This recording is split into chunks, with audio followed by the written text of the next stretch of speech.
Excellent. So thanks for taking the time. Allow me to introduce myself, Ernesto Pellegrino, Data Availability Architect at Assurance IT. Alongside with me today will be Justin Giroux, Inside Systems Engineer at Veeam. Justin, good afternoon. Thanks for joining and being here with us today. Yeah, thanks for having me. Excellent. Housekeeping notes, guys. Before we start, the webinar is scheduled for about 60 minutes. We are hoping to get you out of here within the 40 to 45 minute time frame. So scheduled for 60 should be finished in 40-45 minutes. The webinar is being recorded, as Luigi mentioned, and will be shared to all later this week. For Q&A, any questions throughout the webinar, feel free to use the chat.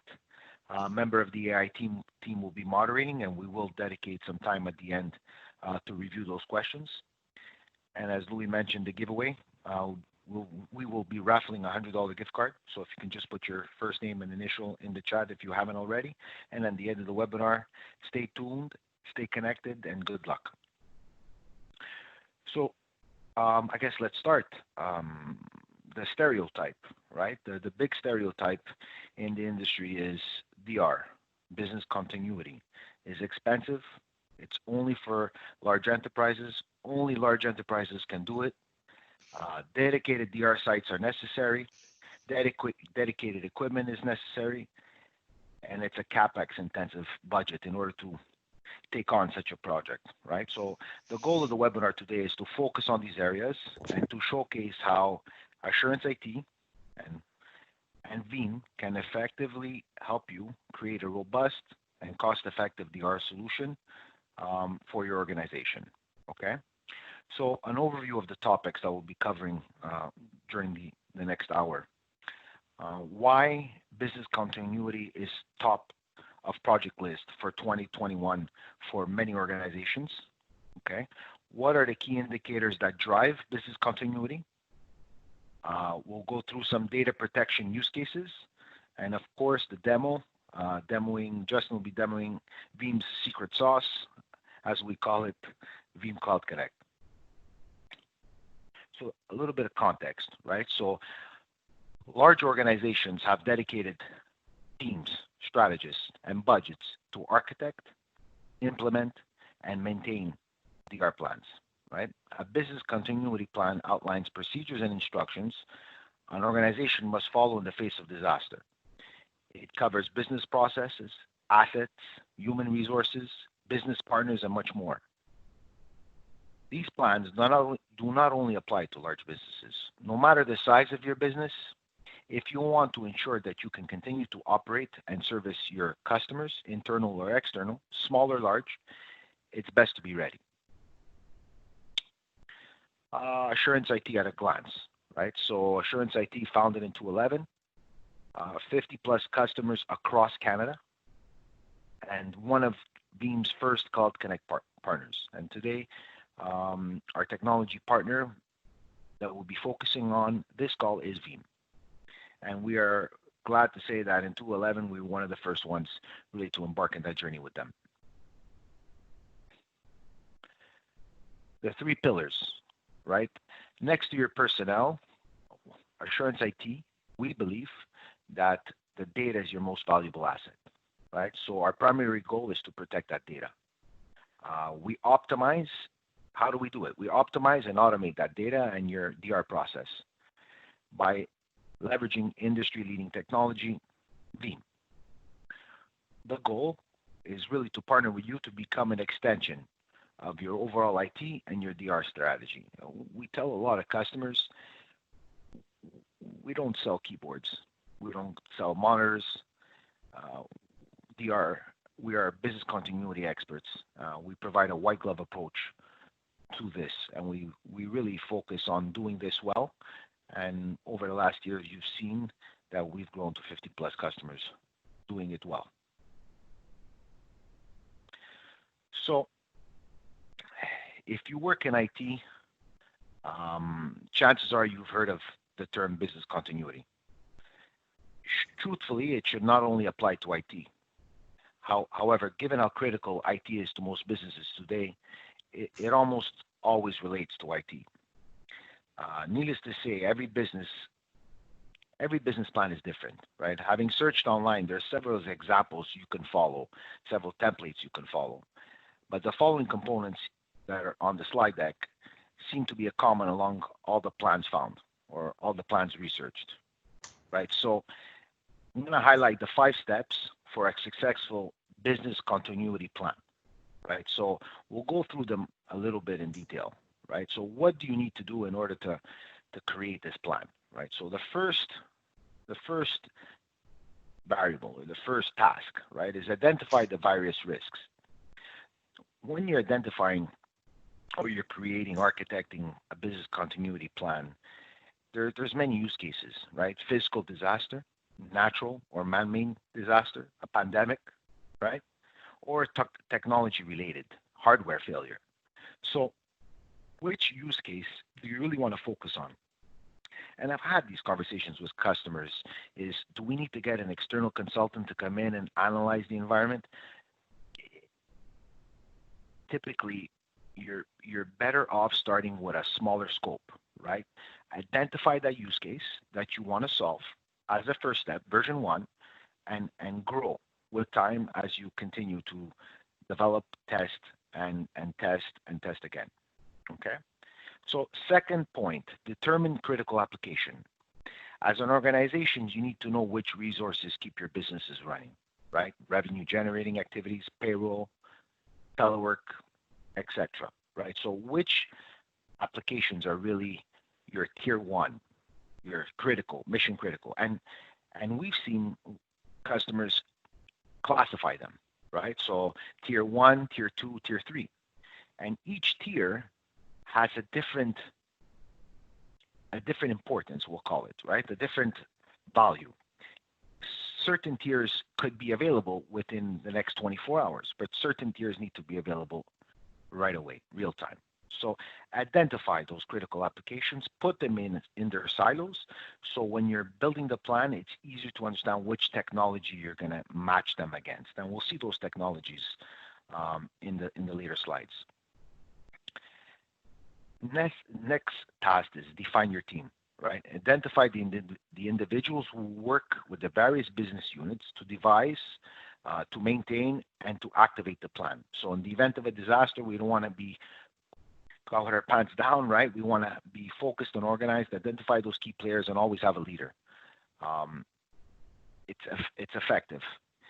It'll guide you. You'll look prepared, and you'll be able to put that plan that you have in place to put it in motion. Next, continuous IT operations.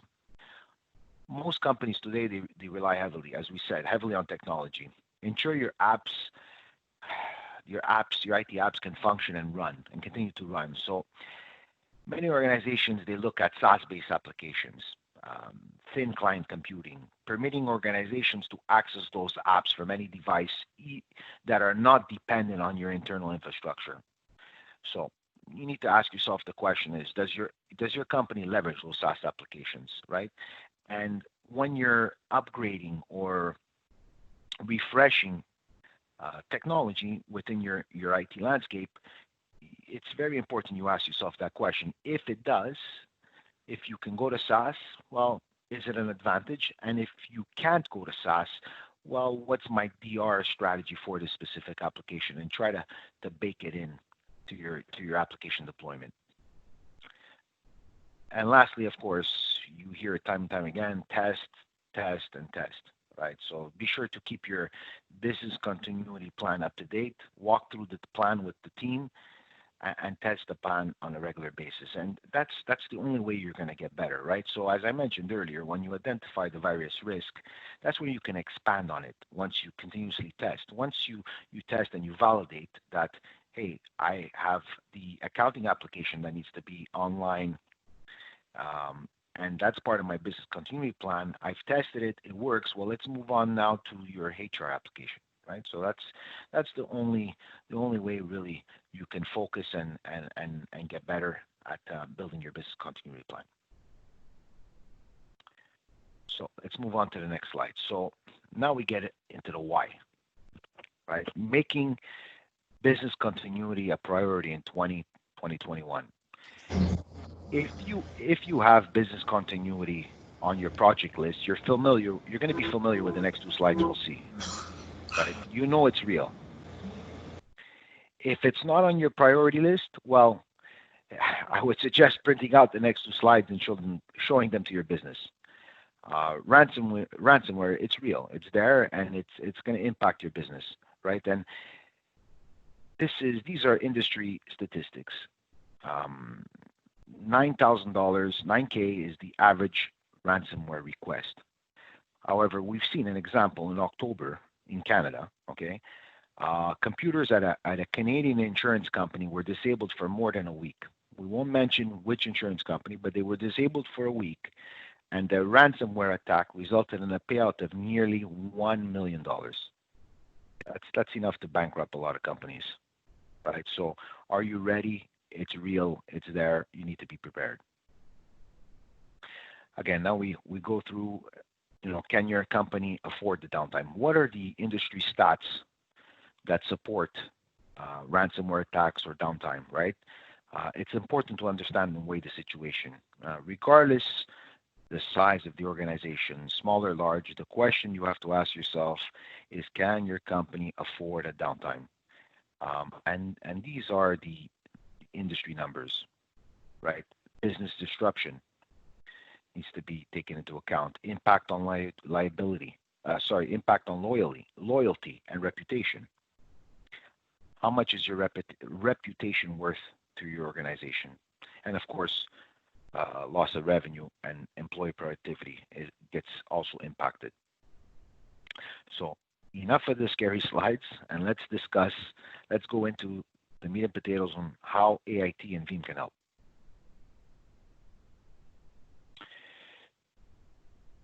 My favorite slide, RTO, RPO. So when your business calls upon you or asks you, do we have a DR plan? Implement a DR plan. The first thing you need to answer is, what is the RTO, RPO you are looking for? What's the objective? Recovery time objective and recovery point objectives. Those are the two indicators, the key indicators that I use on a day-to-day basis with customers to help them develop or at least start putting together a business continuity plan. There's a direct correlation.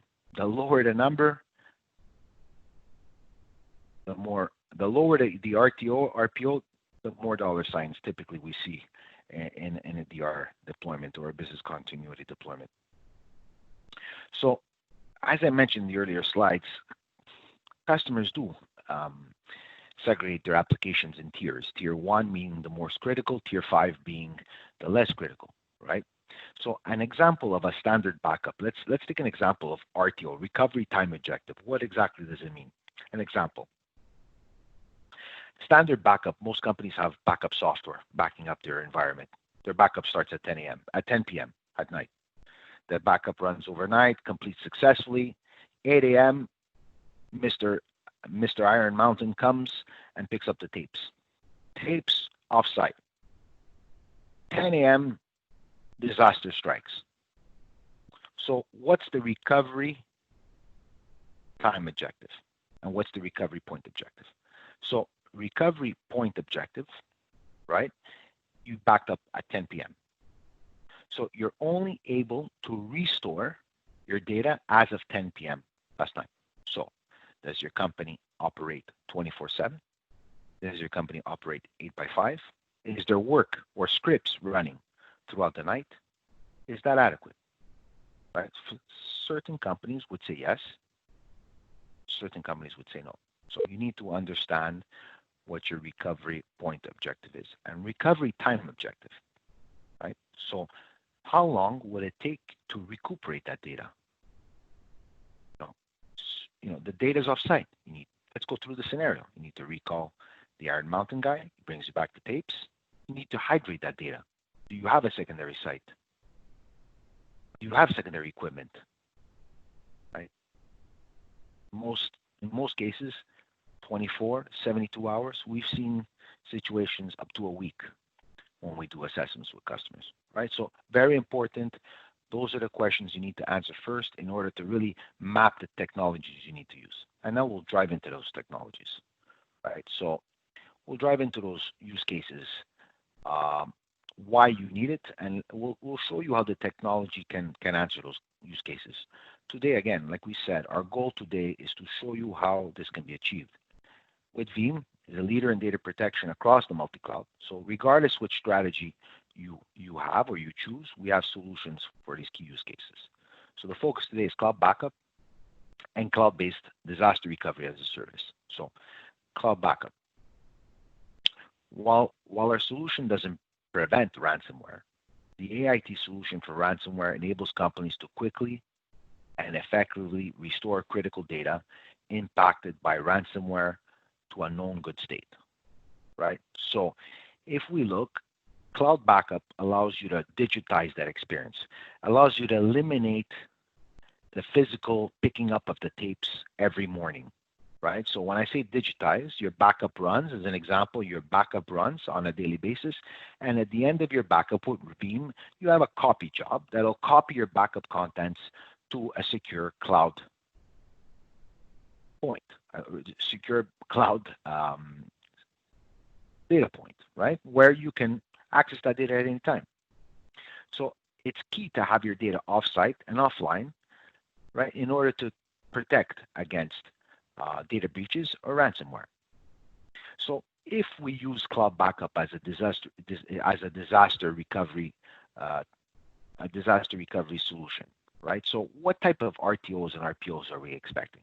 Right, again, like we showcased in the example, your data is moving off-site. We eliminate the Iron Mountain gentleman picking up the tape by digitizing that experience, but the data is off-site, so it is the backup of the night before, or if you choose to back up in a more regular fashion, it is the last backup, right?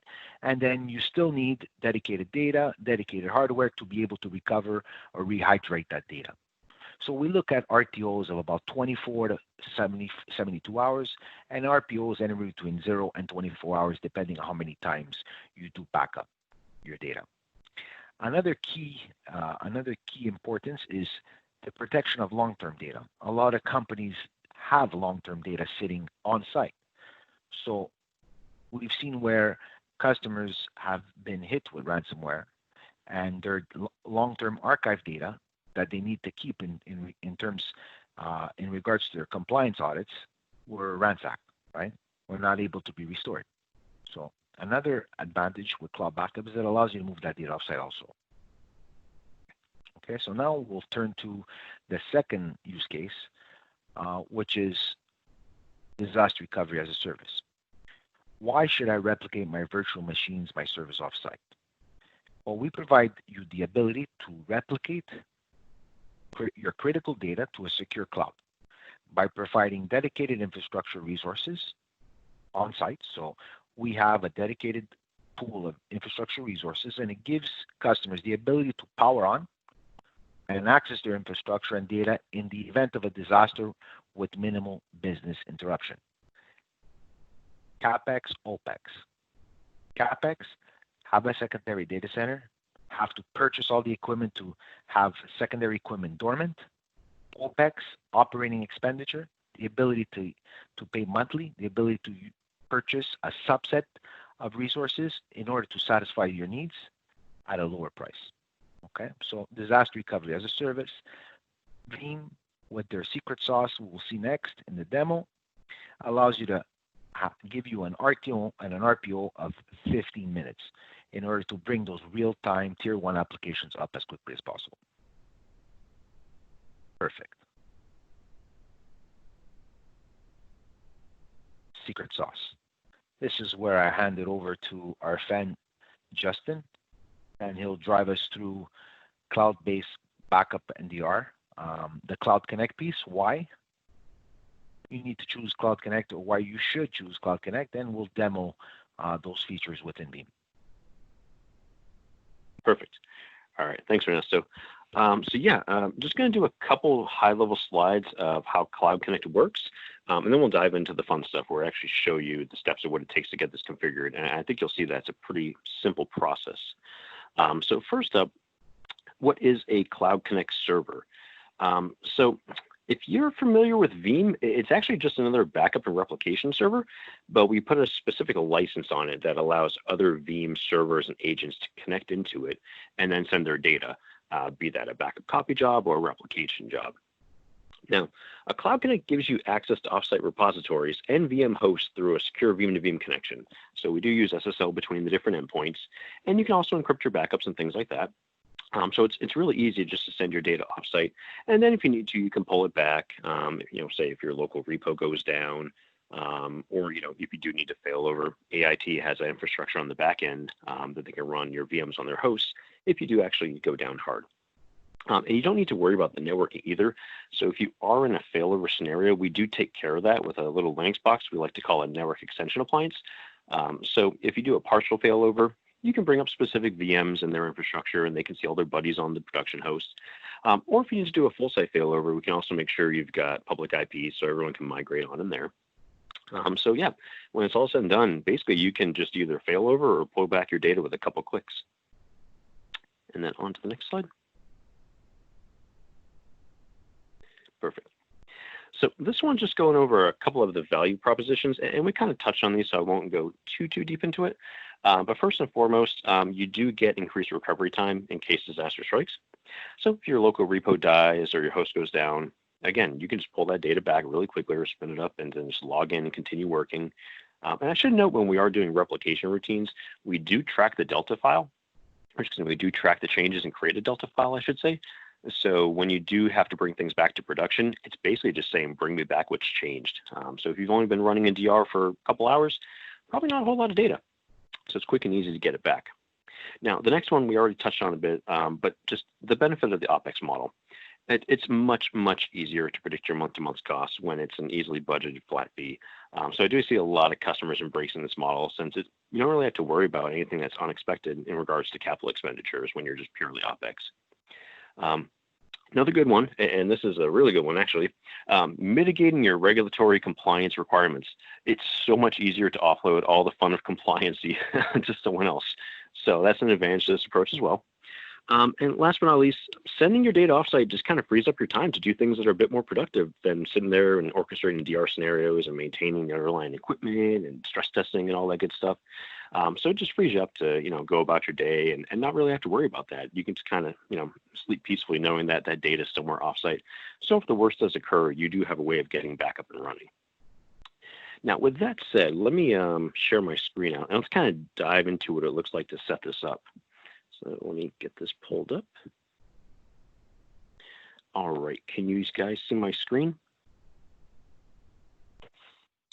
Yep, Justin's there. Perfect. Okay, so let's start off with the sort of the building block here. So we do need to go through and add AIT as a service provider. So what we'll do is we'll go to our backup infrastructure here. And then you might have noticed this before if you've used backup and replication. There is this service providers option, and that's just really saying who you want to connect to. And it's just a couple steps. So there will be a specific DNS or IP that you'll be provided with. And then over here, you'll just click next, verify the certificate's good. So it'll get validated against the trusted authority for you. So we get that secure connection. And then you'll just click add. You'll be provided a username and password. And that's all it takes. You'll click apply. It'll authenticate against their Cloud Connect server. And it's going to automatically create any resources based upon your SLA.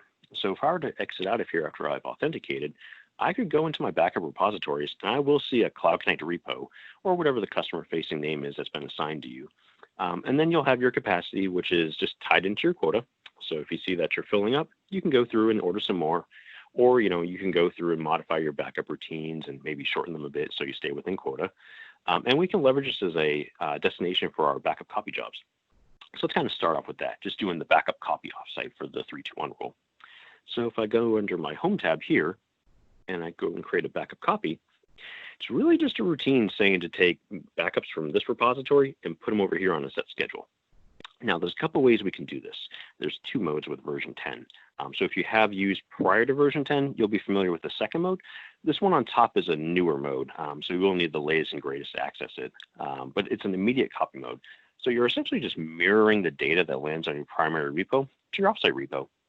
Now, there is also a periodic copy mode. I see this as a way to do, like, say, a periodic daily. So maybe I'm doing hourly backups on site, but I don't want to get all those offsite. Maybe I just want to get one copy per day offsite. I can come in here and time it to check every X number of minutes, hours, or days. So just check once per day, look at all these particular backups, and then send them over here. So effectively, you have a running chain of daily backups offsite that you can source it from. Or if you want, you can make sure you get them all off. It really comes down to your preferences. And it's really just saying, I want to take these particular objects. So you can point towards your backups here, and then just say where you want to send them. So I'll go point towards my Cloud Connect repo, and then it just comes down to how many points I want to keep. So let's just say I was doing those dailies, and I wanted to keep 2 weeks worth. Well, I'll just plug in 14 days. And I'm good to go. Now, there is also the option for the longer term retention. So if you do have any particular compliancy needs, or maybe just internal best practices for keeping backups for X number of weeks, months, quarters, or years, it really just comes down to plugging in how many of those you need. And we'll generate those synthetically on the repo on the other end. So you don't need to send a full backup across the wire with these. So basically, I'll just come in here and say, maybe I need, let's say, 2 months worth of weeklies. So I plug in 8. Maybe I need 1 monthly for a year. I could say 12. And maybe I just need to keep a single backup for 5 years. And that's all it'll take. You'll just plug in however many you need, and you're good to go. Now, once you've sent that data offsite, if you do need to get it back, you'll see under here you have your backups. So you got your local disk and things like that. It's going to show up under Cloud. And it's really just coming in here, selecting the object you want to do a restore from. And this is an agent-based one, so I can do like volume level restores, granular restores. If it was a VM, I could pull down the entire VM as well. The only thing we don't really do through the Cloud Connect is the instant recovery, because what we're doing on the back end is we're mounting the backup and running off of it. Not preferable to do across the WAN, but if you need to pull the full VM back, or just say, maybe you need to go and get a spreadsheet from a week ago or something like that because your local repo's gone, you could just come in here, kick off a guest file restore, and pull back whatever specific documents and things you need. It'll be really quick and easy. So you can use it for full boat restores or just granular ones. Now, if we start talking about doing the full site failovers and the partial failovers, that does require a replication routine be set up. So if I jump over here to the top, it's really just saying what I want to send over and when I want to send it over. So first and foremost, we'll come through and specify the virtual machines we want to go and add to it. So I can go and select host, clusters, specific VMs, resource pools if you're using VMware. Really just let us know what you want to replicate. And then you can come in here and say where you want to send it. So you'll have this offsite host or cluster that you can send it to. You'll have a specific resource pool, a VM folder, and a data store that it'll land on. It's really just saying, let's take it from my production host and put it over on this host. And then over here, just a little bit of housekeeping. We do need to keep the metadata somewhere, so we'll just need a local repository. And you can also append a suffix to it. So if you do get the replica back, let's just say you lose your entire host and we just export the entire thing to you, it'll just come back with that suffix on it. And you also have a specified number of points. Now, I will caution you, please, please, please keep more than a single point. Just because I have seen some horror stories. Let's say the production site gets hit with a crypto and then the replication routine just happened to be timed 5 minutes later and that went off. I have now effectively replicated my virus from site A to site B. Keep more than one restore point just to avoid that, just because I have seen it in the past. Now, we do have a limitation for the number of restore points in regards to like VMware Snapshot and Hyper-V Snapshot limitations, but you can get a couple dozen in there if you really want to. Personally, I'd recommend just having a couple just in case that does occur, so you can go back, an extra hour or two or a day or two beforehand in case you do get hit with something. And then from here, it's basically just we'll transfer everything over. We do also do application-aware processing. If you're not familiar with that from the Veeam context, it really just means if you're doing something with like AD, Exchange, SharePoint, SQL, we'll make sure that the backups or the replicas are transactionally consistent and taken at rest. So you can do application restores. So you can turn that on too for your replicas. And that's just when you want to send it over. So some people do a replica daily. Some do it periodically, maybe every X number of hours. We're really only constrained by the laws of physics. You're going to have a certain amount of data you need to process and a certain amount of bandwidth to transfer it with. But if you can go through and kind of time that, you can get it down to every hour, maybe every 30 minutes. So if you do have something occur on your production site, you only lose like an hour, maybe 30 minutes worth of work. Not the end of the world. Maybe you're working in a document or typing up an email or something like that. You might lose that, but it's better than losing a day or two worth of stuff that you've done. And more or less, that's all you do. Once you've got that set up, it'll go through, send over the replicas for you. And when they're good to go, they'll show up under your replicas here as ready. And there's a couple things we can do now. So if I have a single VM go down and I want to do a partial failover, I can just specify the VM I want to go and boot up. And I can do a failover now, which really just means boot me from the latest and greatest version that was sent over. Or alternatively, you can go back to one of those checkpoints that we've created. So if you do have a virus that occurred and you did accidentally replicate it over, just make sure you spin up from a version or two before. Now, you can also do planned failovers. So if you do have some sort of inclement weather coming through, fires, flooding, whatever it may be, and you think you might go down, you don't want to just spin it up in DR to be safe, we can do a planned failover, which really just means we're forcing a replication routine to occur before we boot it up. So it's effectively handing it from A to B at that precise moment. Now, another thing we can do is we can plan for the entire host going down, and we just call that a failover plan. So what we'll do with that is we'll outline exactly how we want to bring the VMs up. So say you've got your mission critical VMs, bring those up first, wait a minute or two, bring up the next tier, wait a minute or two, bring up the next tier, just to avoid any race conditions, interdependencies not being met if they're not booted in a graceful order. And we'll just go through and fail over everything to the DR side. Now, like I mentioned before, we do make a Delta file. So when you do need to bring this data back, assuming the original host is still there and there's still some semblance of those VMs present, we'll just push the Delta back. Now, if it is a really bad disaster and you lost it all, we can go through and pull the entire VM down if need be. We can pull it across the wire. We can export it out and you can import it in if you want to sneakerware it. So there's different ways of getting that data back. If you're really, really down, you just lost your host. Ideally, you're just going to want to pull the Delta back just because it'll be a much smaller subset of the data. But we can handle both cases. And I should also note, we can do guest file and application item restores from the replicas. So maybe you're doing nightly backups, just for doing the 3-2-1 rule, and maybe you're doing a replica every couple of hours. And then someone created something at 9 a.m. when they came in, but the backup was taken last night at midnight. But you got replicas going on every couple of hours. We can capture those, documents and things, whatever you've been working on throughout the day. And if something were to occur, corrupted, deleted, whatever it may be, you can source that back from your replicas too, even if your older backup missed it, just because it was created after it.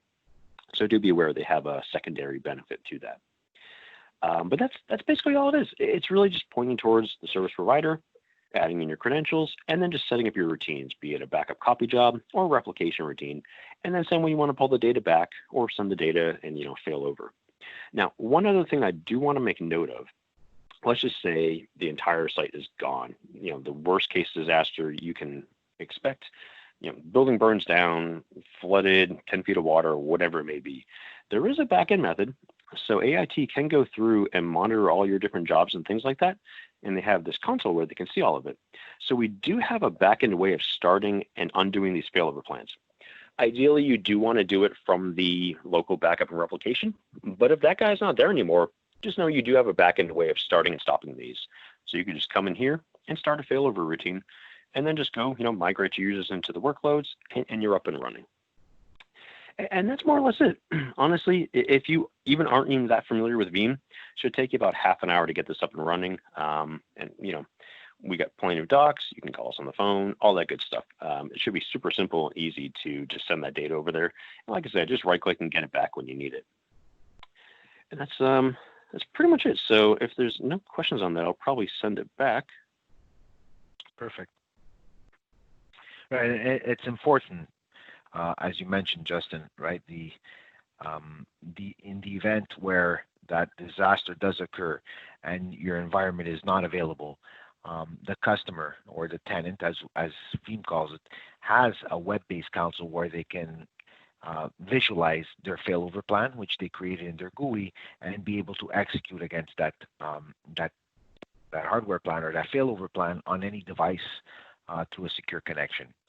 So that data can be restarted and be connected to, even if that site does go down. That's great. Thanks for the demo. Yep, no problem. I'll go ahead and share my screen.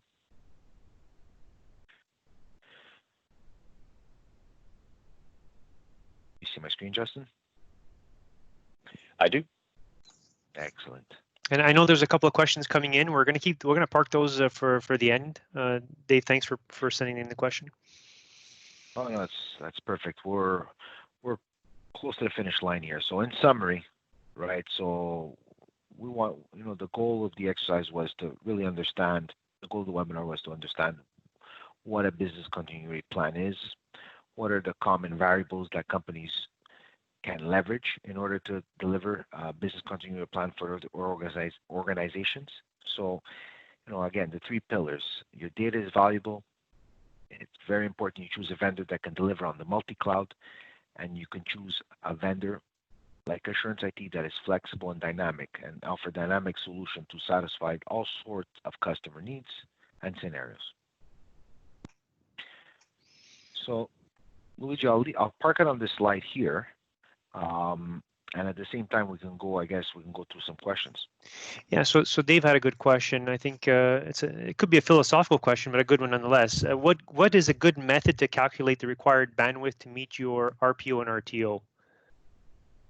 So required bandwidth.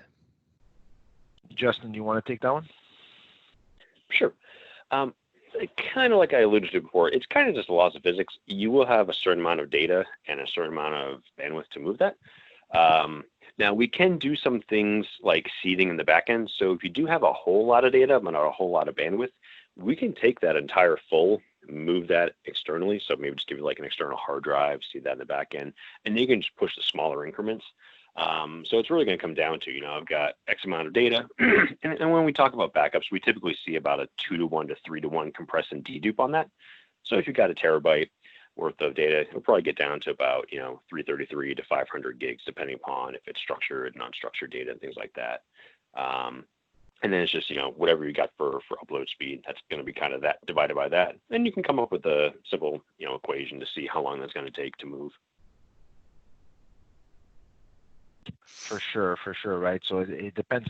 I'm going to add to that, right? So depending on the use cases that we defined, right? If it's RTO, RPO for backups, really you need to understand, like Justin mentioned, your line is critical, right? You need to understand how much data you can get back from the provider, from the cloud provider,